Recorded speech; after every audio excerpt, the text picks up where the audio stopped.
The heat hits you like a physical wall. Your lungs pull in thick, wet air.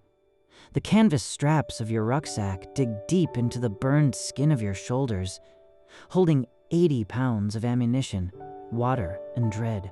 You haven't been truly dry in 3 weeks. How long until your legs just stop working?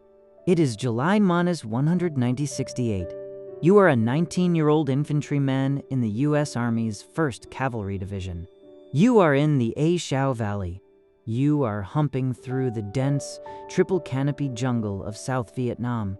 Humping is the infantry's word for walking, marching, moving. But it is not just walking.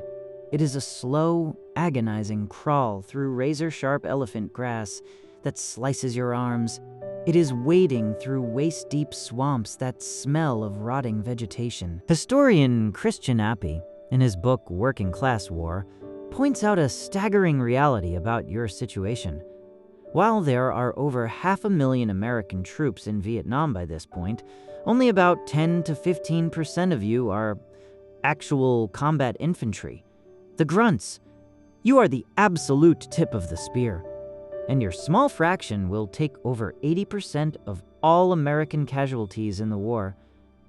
But right now, you aren't thinking about statistics.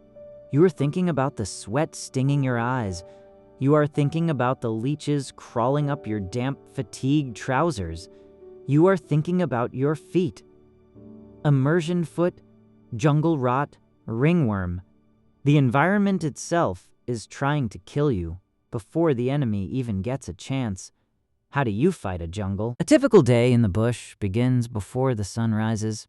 You eat cold sea rations out of an olive drab tin can, maybe peaches in heavy syrup or pound cake if you got lucky in the trades. You check your M116 rifle. You obsessively wipe off the rust that forms overnight in the brutal 90% humidity. In the early years of the war, this rifle was notorious for jamming in the mud, costing lives. Now, you clean it like your life depends on it, because it does. Then, you walk, you act as human bait. The strategy of the American command, led by General William Westmoreland, is search and destroy. You do not hold territory. You do not conquer cities.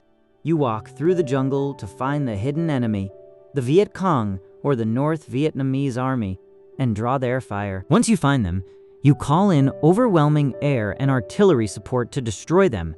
It is a war of attrition, a body count. Every step is a calculated risk.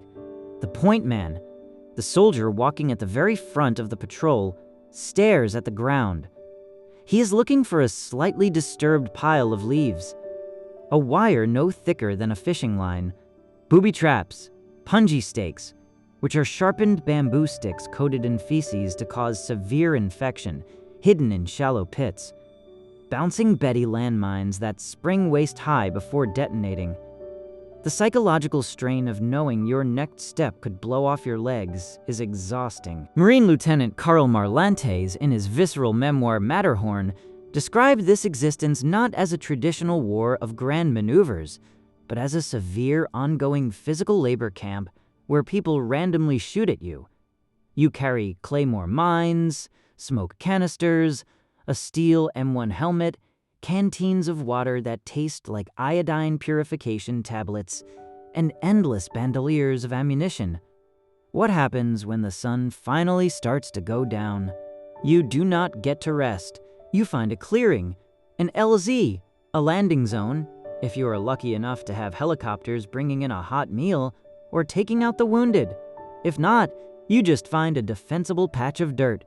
You use your folding and trenching tool to dig a foxhole into the hard red laterite clay. You set up trip flares. You string coils of razor-sharp concertina wire in the brush.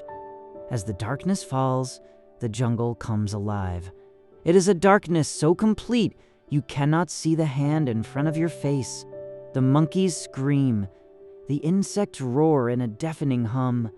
Every snapping twig sounds like a battalion of enemy soldiers creeping toward your hole. You sit back to back with the man beside you. You take turns sleeping in 2-hour shifts, staring into the black void, The strangest truth of this war is the rhythm of it. It is not continuous cinematic combat. It is 99% mind-numbing boredom, back-breaking labor, and physical agony. And then, without warning, it is 1% sheer, absolute terror. It happens at 2 in the morning. A trip flare pops with a loud hiss. A blinding arc of white light washes over the jungle canopy. The tree line erupts in green tracer fire from enemy AK-47 assault rifles. You press your face into the mud. The noise is not just loud, it is a physical pressure crushing your skull. You fire blind into the dark, watching your own red tracers disappear into the brush. The radio operator screams coordinates into his handset. Within minutes, artillery shells scream overhead, called in from a fire base miles away. They impact with earth-shattering force, shaking the dirt beneath your chest. And just as suddenly as it started, it stops. The silence that follows is heavier and more terrifying than the gunfire. You wait for the dawn. Morning comes. You pack your rucksack. You count the empty sleeping spots. The medevac helicopters, the beloved dust-offs, arrive to take the wounded and the dead. The rhythmic thwack-thwack-thwack of the Huey rotor blades is the soundtrack of your entire youth. Over 58,000 Americans will not come home from this war. Another 300,000 will be wounded physically. But the numbers do not capture the weight of a single, muddy, blood-soaked day. They do not capture the letters from home you keep in a waterproof bag in your helmet liner. According to the Department of Veterans Affairs, the psychological toll of this specific kind of war, fighting an unseen enemy without clear front lines and returning to a deeply divided nation, will haunt hundreds of thousands of men for the rest of their lives. Your tour of duty is exactly 365 days long. You keep a calendar on your helmet cover, crossing off each day. You are surviving the calendar, not conquering the country. You pick up the rucksack. You step back into the elephant grass. The heat hits you like a physical wall.